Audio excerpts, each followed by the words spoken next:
Abiso, ang video na ito ay naglalaman ng buod ng akdang El Filibusterismo. Ang mga kaganapan, tauhan, at mga pangyayari na naiulat ay salig lamang sa buod ng akda at maaring may mga pagbabago o pagkakaiba sa orihinal na teksto. Hinihikayat namin ang mga manonood na basahin ang orihinal na akda upang masuri at maunawaan ng lubos ang mga konteksto at mensahe ng kwento. Ang pag-unawa sa buong akda ay maaring mag-iba depende sa interpretasyon ng bawat isa. Maraming salamat sa inyong pang-unawa.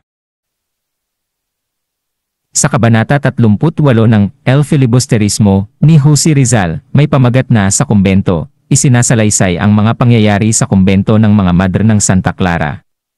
Narito ang buod ng Kabanata 38. Nang mabatid ni Padre Florentino na si Ibarra ay pumanaw, nagsagawa siya ng mga hakbang upang mabawi ang mga dokumento at lihim na isinilid ni Ibarra bago ito namatay.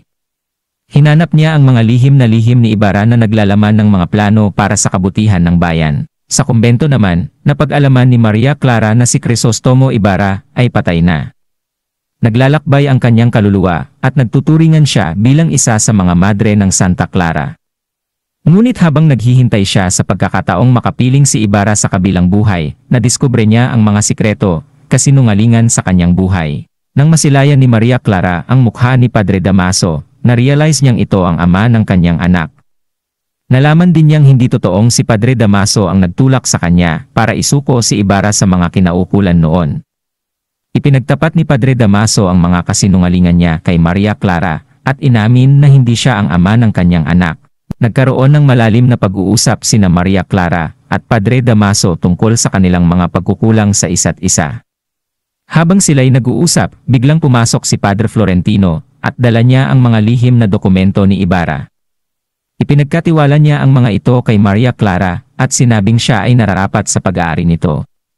Tumanggi si Maria Clara sa una, ngunit sa wakas ay tinanggap ang responsibilidad. Sa kabanatang ito, muling ipinakita ang mga lihim, kasinungalingan, at mga pagbabalik loob sa nobelang El Filibusterismo. Nagpapakita rin ito ng pagbabagong loob ni Maria Clara at ang kanyang pagnanais na ituwid ang mga pagkukulang ng kanyang pamilya.